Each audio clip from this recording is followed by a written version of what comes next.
भारतीय इतिहास जो लिखा है स्वर्ण अक्षरों से, शौर्य की गाथाओं से, बलिदान से, रक्त से।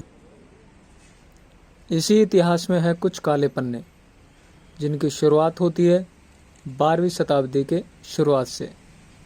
देश में उस वक्त मुगलों का आगमन हुआ। ये वो दौर था जब भारत में इस्लाम धर्म की स्थापना हुई, शुरुआत हुई। उस वक्त कई प्राचीन व बड़े मंदिरों को तोड़ा गया व उनके स्थान पर मस्जिदों का निर्माण किया गया। ऐसी ही सबसे प्रथम और पहली मस्जिद थी कुव्वतुल इस्लाम मस्जिद, जो इस वक्त मौजूद है मेहरौली में।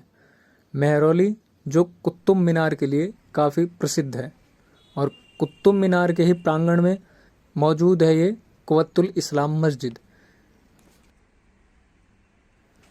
भारतीय इतिहास व इतिहासकारों के अनुसार कभी इस स्थान पर 27 सनातन संस्कृति के मंदिर मौजूद थे, जिनको 12वीं शताब्दी की शुरुआत में मुगलों के आगमन के बाद सर्वप्रथम ध्वस्त किया गया व उन्हीं की सामग्री से देश की पहली मस्जिद कुव्वतुल इस्लाम मस्जिद का निर्माण किया गया।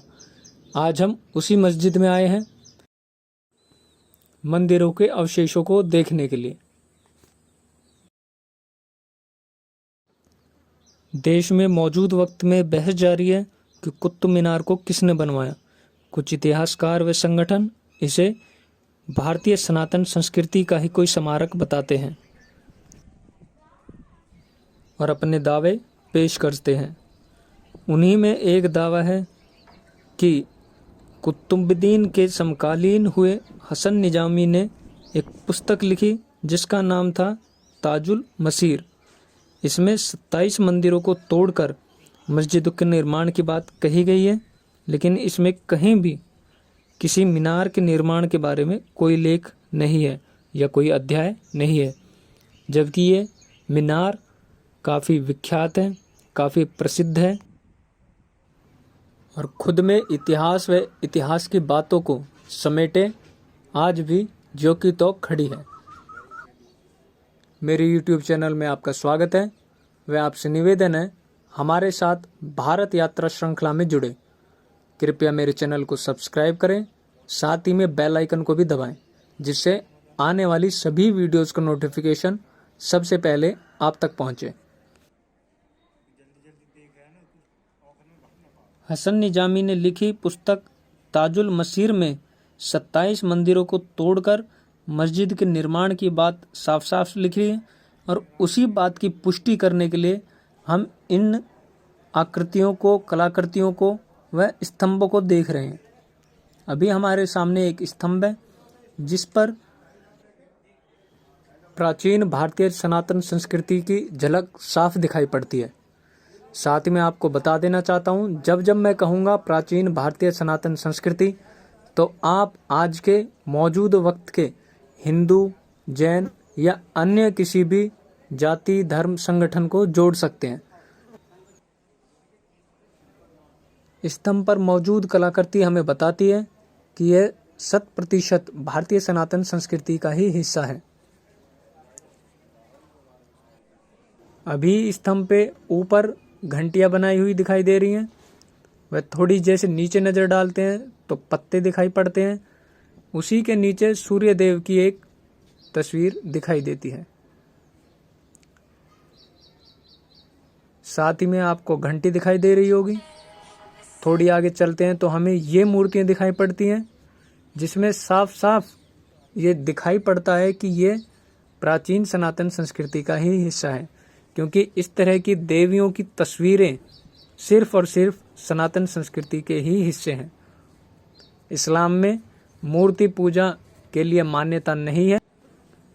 थोड़ी और आगे बढ़ने पर हमारी नज़र एक और स्तंभ पे जाती है, जिसमें हमें ये मानव जैसी छोटी छोटी आकृतियाँ दिखाई पड़ती हैं, जो पहली नज़र में ही देखने में पता लगता है कि इनको बलपूर्वक हटाने की कोशिश की गई है, तोड़ने की कोशिश की गई है। अभी हमारे सामने एक और स्तंभ, और इस स्तंभ के ऊपरी भाग में आप देख सकते हैं मूर्तियां। इन मूर्तियों के चेहरे तोड़े गए हैं, खंडित की हुई हैं, और ऐसे कई स्तंभ और कई मूर्तियां इनके ऊपर लगी हुई हैं। जहाँ तक मेरा ख्याल है, हूबहू ऐसी मूर्तियां मध्य प्रदेश के एक मंदिर में भी मौजूद है। सामने स्तंभ पे बनी ये मूर्ति संभवतः जैन धर्म से, और दूसरी तरफ भी ऐसी ही मूर्ति बनी हुई थी जो तोड़ी हुई है। एक रोचक बात यह भी है कि इस पूरे स्थल में जब भी आप स्तंभों को देखते हैं, आप गिनती करके देख सकते हैं, ये 27 अलग अलग तरह के स्तंभ यहाँ पे मौजूद हैं। और पुरानी बातों में, प्राचीन बातों में भी इनका जिक्र किया गया है कि 27 मंदिरों को तोड़ के इस मस्जिद का निर्माण किया गया था। तो मौजूदा वक्त में ये 27 अलग अलग तरह के स्तंभ यहाँ पे मौजूद हैं।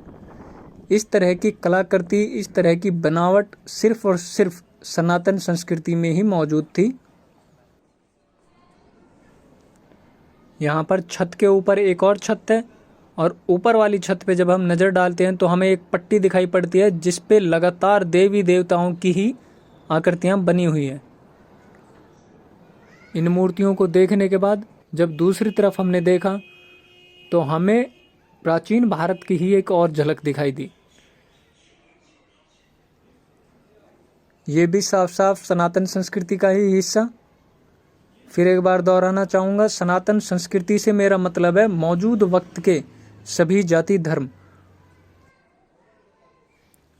थोड़ी आगे चलने पे हमें और भी मूर्तियाँ दिखाई पड़ती हैं।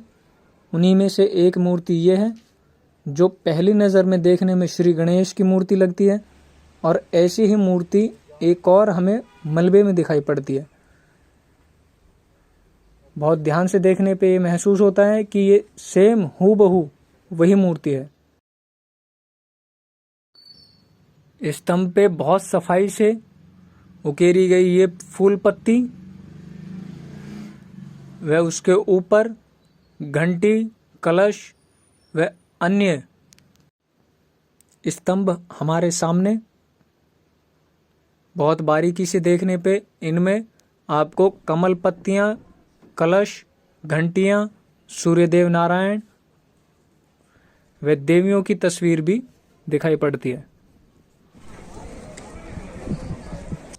पौराणिक मान्यताओं के अनुसार कई संगठनों का मानना है कि यह पुरातन विष्णु स्तंभ व उसके अवशेष हैं, जिसका निर्माण सदियों पहले सम्राट विक्रमादित्य ने उनके नवरत्नों में से एक वराह मिहिर के परामर्श पर करवाया था। वराह मिहिर विश्व प्रसिद्ध खगोलीय विद और मशहूर ज्योतिषाचार्य थे। आकाशीय पिंडों के अध्ययन के लिए उन्होंने यहाँ एक वेधशाला का निर्माण करवाया। वराह मिहिर के यहाँ रहने से ही इस स्थान का नाम मेहराल्य पड़ा, और मेहराल्य से ही वर्तमान समय में ये मेहरावली और उसके बाद मेहरौली हुआ। सम्राट विक्रमादित्य से विशेष रूप से इस वेधशाला के लिए प्रस्ताव पारित कराया ताकि राज्य में वर्षा, अकाल, महामारी आदि अन्य प्रकार की आपदाओं की सटीक भविष्यवाणी की जा सके। हमारे सामने मीनार, या संगठनों के अनुसार कहें तो मेरू स्तंभ, ये है इल्तुतमिश की मकबरे की पीछे की दीवार, और इस दीवार पे आप पीछे से देख सकते हैं दो अलग अलग दीवारों को एक साथ जोड़ने की कोशिश की गई है।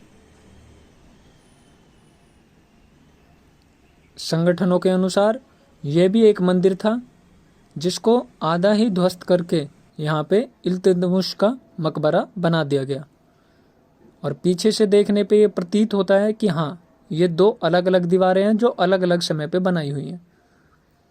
लेकिन सच्चाई जो भी हो, हमारे सामने ये बेहद खूबसूरत मीनार मौजूद है जिस पे अभी बहुत ज़्यादा चर्चा होनी बाकी है। बहुत